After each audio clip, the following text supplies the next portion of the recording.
By-elections commence in 8 states of the Federation as Federal Road Safety Corps admonishes truck owners on refleeting and routine maintenance. Hello and thanks for joining us today on Panorama. I am Zenred Dingmun and we are live in Abuja.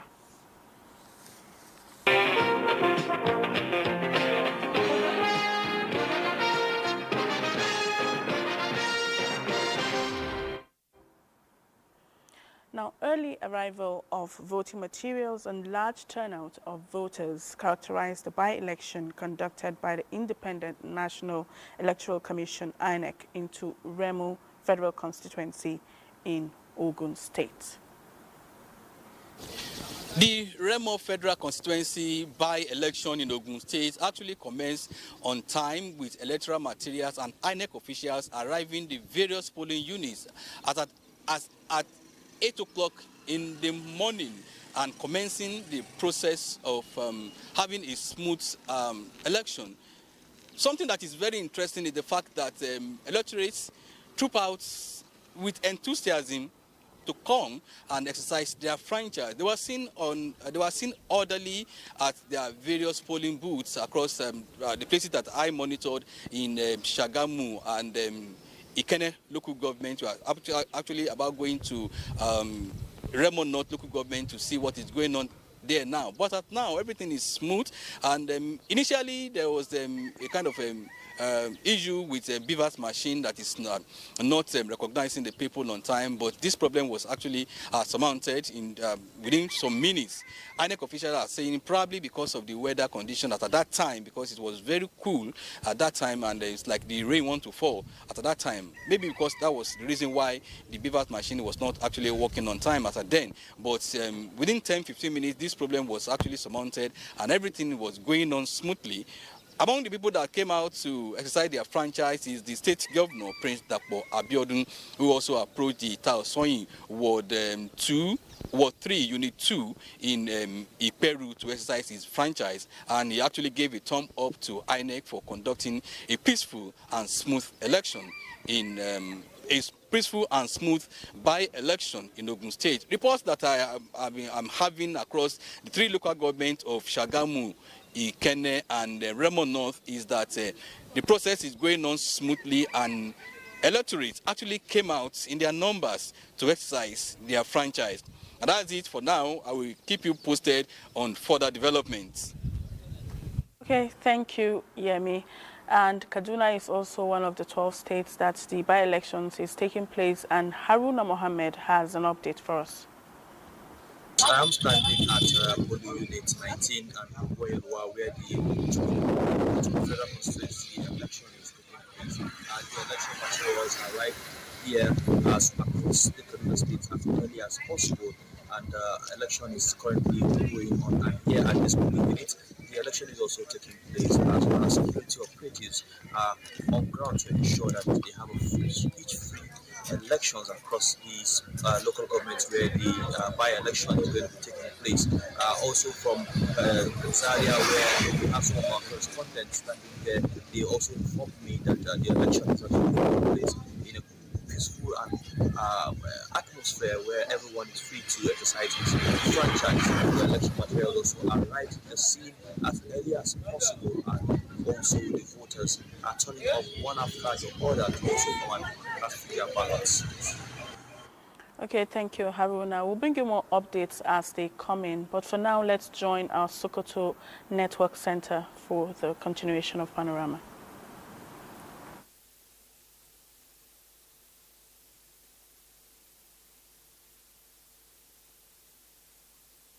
And thanks for joining us in Sokoto. To amplify the gains of the policies and projects of the renewed hope agenda of President Bola Ahmed Tinubu, which the people insist are in tandem with the aspirations of Ebonyi State and Extension Southeast, the citizens' engagement with the Minister of Information was held in Abakaliki. Caleb Agbona reports that the Minister of Information, Muhammad Idris, at the event reiterates Mr. President's resolve to continue on the trajectory of governance that will not only meet the needs of citizens but will also guarantee the future of the country. The report.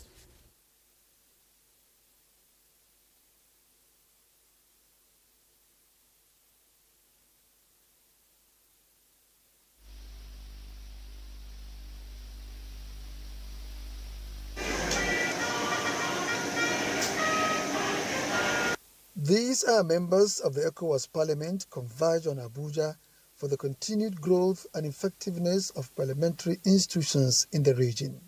Experts say, in the fast evolving governance landscape, parliaments are expected to make informed, timely and impactful decisions, hence the need for proficiency in parliamentary procedures and diplomatic engagements. You need to have stronger institutions, and that is the best way for you to establish procedure. If institutions are weak, then procedures will not be strong. Key to democracy and good governance in any country is the legislature, the parliament. And if parliament is taken seriously within individual nation states, it must be taken seriously when you talk of the multilateral organization or international organization at that level too. At the end of the training, participants are to apply the knowledge in contributing to the democratic and socio-economic advancement of West Africa. In Abuja, Muhammad Rabiu Ali, NTA News. Economic advancement.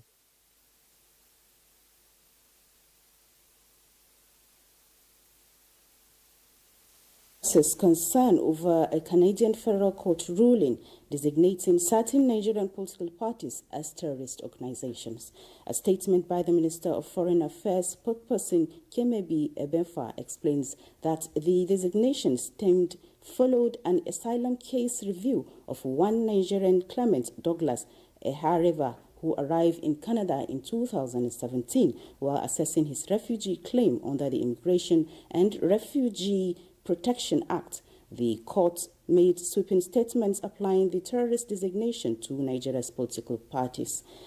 The foreign minister clarifies that the court wrongly accused certain parties, including those that produce democratically elected presidents, instead of focusing on specific individuals found wanting. The statement warns that associating legitimate parties with terrorism without evidence is a grave misrepresentation that risks inciting tension and undermining institutions. Nigeria therefore calls on Canada to immediately retract the erroneous designation and offers to engage via diplomatic channel to rectify the error. Furthermore, the government calls on the international community to disregard the ruling. Consequently, the federal government urges Nigerians abroad not to make unfounded allegations against Nigeria for asylum benefits.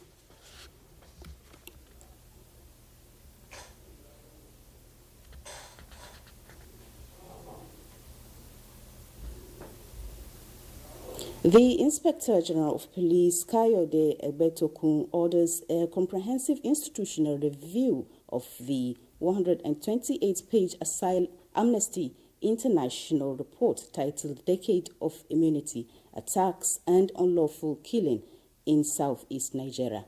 A statement by the force notes that the report alleges patterns of extrajudicial killing and human rights violations by the Nigeria Police Force and other security agencies in the Southeast. In line with his commitment to transparency, accountability and professionalism, the Inspector General of Police directs relevant departments and affected field formations to conduct a meticulous line-by-line assessment of the report.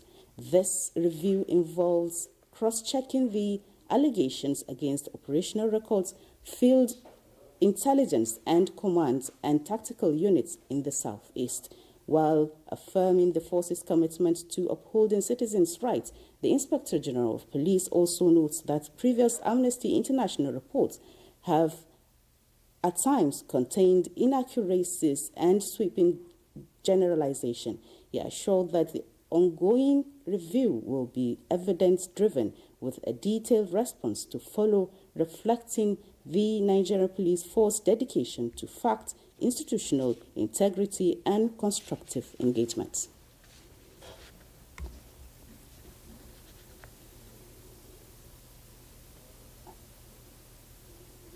We now pause for some break. Panorama will continue in a moment.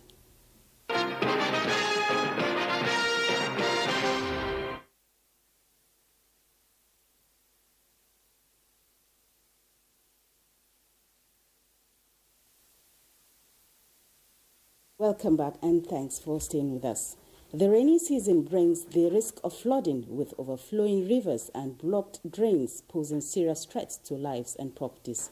Determined to stay ahead of the danger, the Sokoto State Government, in collaboration with the relevant authorities, has stepped up early measures including clearing drainage channels and sensitizing communities. Abdullahi Umar Ilalu has more.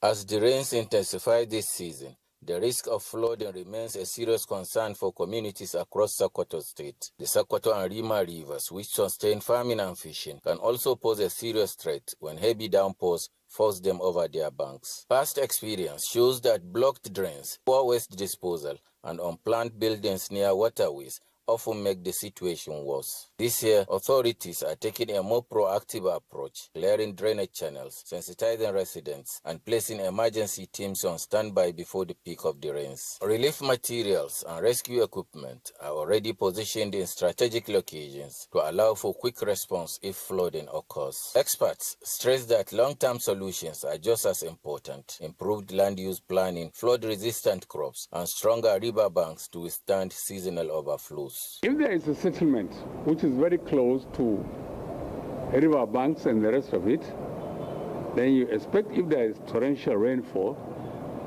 rivers will overflow their banks and ultimately lead to flooding. The message is clear: with early preparation and community cooperation, Sokoto can reduce the damage floods cause, protect lives, and turn the rainy season into an opportunity rather than a disaster. From Sokoto, Abdullah Omar Ilalu, NTA News. And now to our discussion segment. With me in the studio is Tukur Abubakar, Head of Planning, NEMA's Sokoto office, operational office. Sir, you are welcome to Panorama. Thank you. So, sir, Sokoto is flagged as flood-prone this year. What is NEMA preparing, or to how is NEMA prepared to reduce the risk? Thank you very much. Let me start by breaking the breakdown. You said Sokoto is flagged as a flood-prone area. That is based on the NISA and NIMET prediction.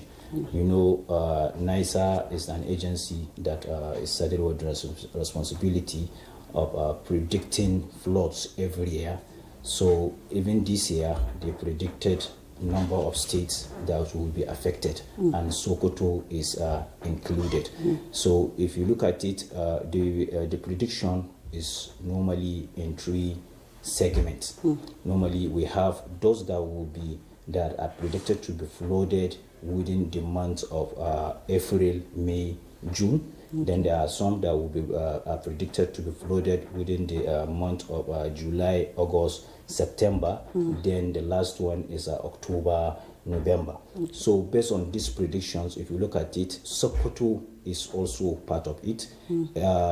From April, May, June, Sokoto is predicted as to be moderately affected by flood. Then in the month of July, August, September, there are some local governments that are going to be flooded, predicted to be flooded as high risks. Then there are some that are also moderately risks. Then in October, November, also there are some local governments that are highly risks and also moderately risks. So normally in NEMA, every year, as a coordinating agency, whenever NISA and NIMET release their predictions, that is annual flood outlook and also the seasonal climate predictions, is the mandate of NEMA to bring on board all relevant stakeholders, so that to have what you call an expert meeting to look at these predictions and also come up with what we call disaster risk management implication. Disaster risk management implication will look at all the human sectors and how these predictions will affect them, and also come up with recommendations. So this year, one of the recommendations that the expert brought on board is that there should be physical downscaling of this early warning of these predictions, and also there should be preparedness and response strategies.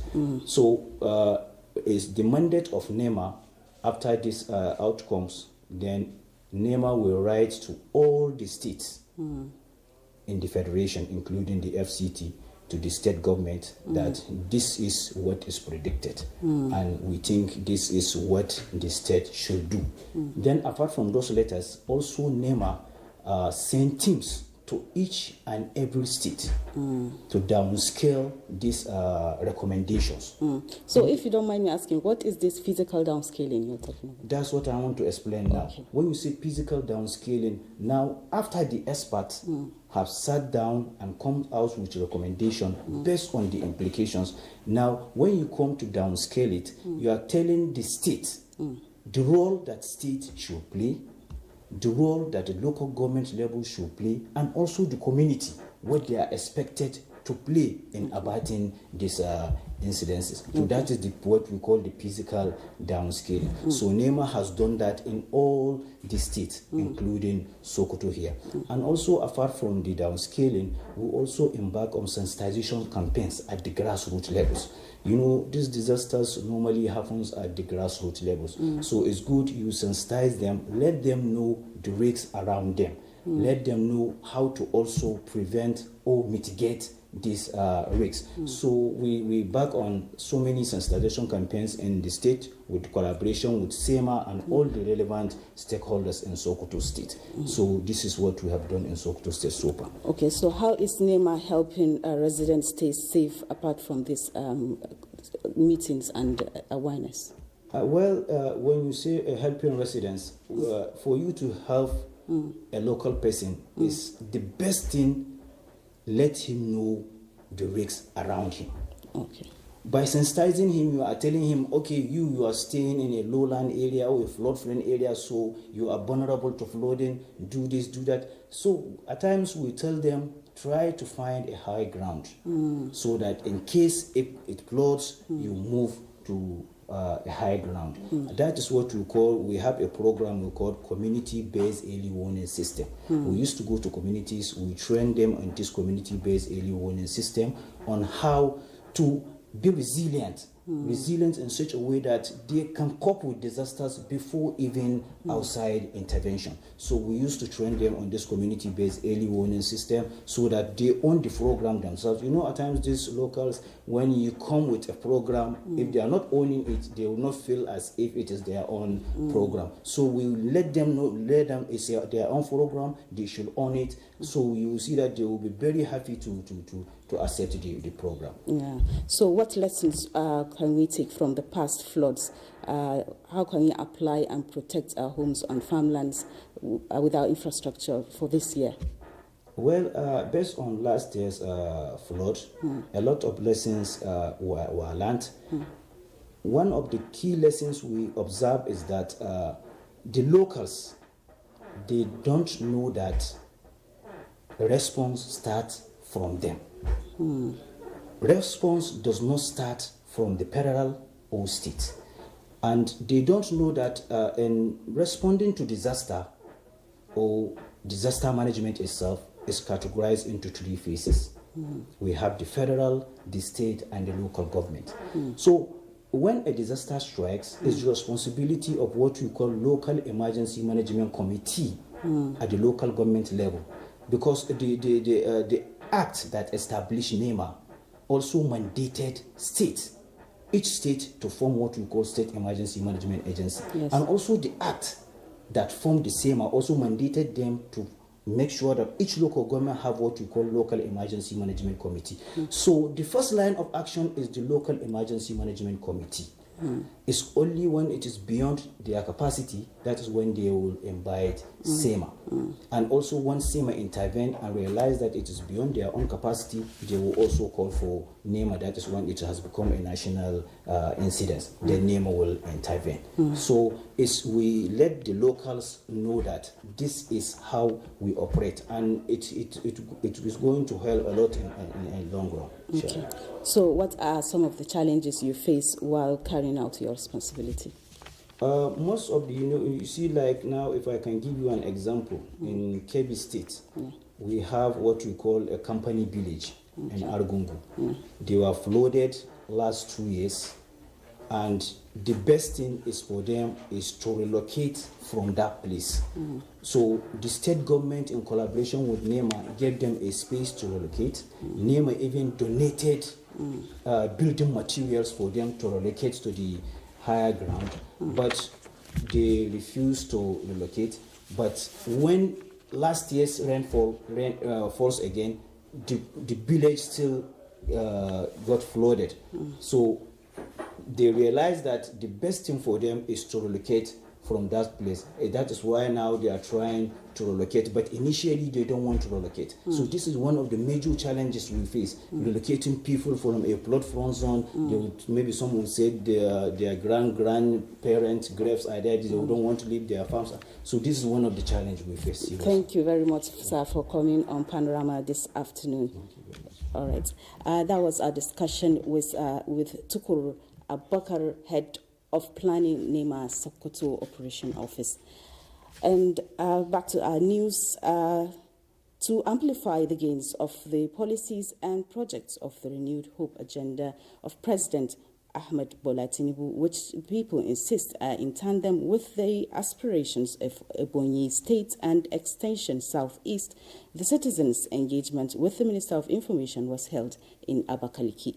Caleb Obona reports that the Minister of Information, Muhammad Idris, at the event reiterates Mr. President's resolve to continue on the trajectory of governance that will not only meet the needs of citizens, but will also guarantee the future of the country. His engagement with the delegation of the Minister of Information, which is to round up his visit to Ebonyi State, was organized to appraise the progress of the renewed hope agenda in the Southeast and aggregate areas of interest for the zone and Ebonyi State in particular. We need more institutions. We need more appointment. It has problems.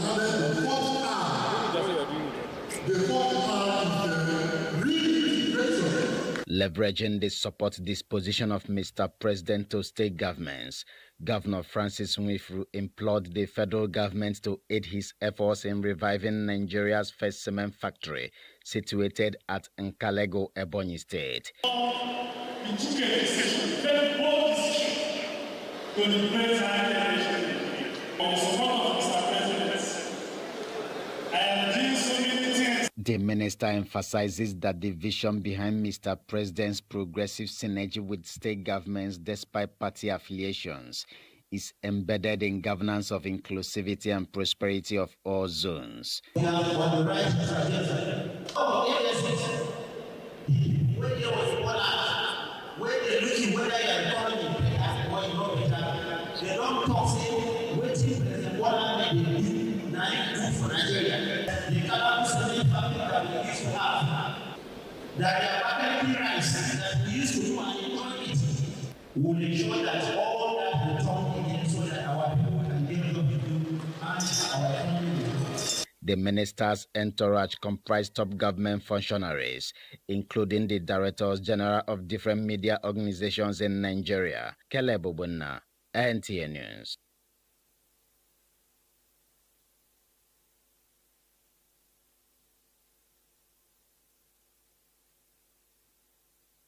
From the sporting world, let's join our correspondent on Sports Update. Nigerians D Tigers secured their second consecutive victory at the ongoing Men's 2025 Afro-Basket Championship in Angola, recording an impressive victory over defending champions Tunisia to maintain a winning streak.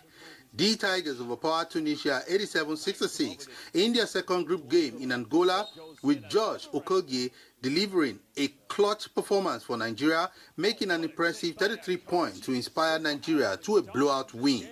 Meanwhile, the Athletics Federation of Nigeria, AFM, has released names of 26 athletes to represent the country at the forthcoming Confederation of African Athletics Region 2 Senior Athletics Championship holding 18th and 19th August in Accra, Ghana.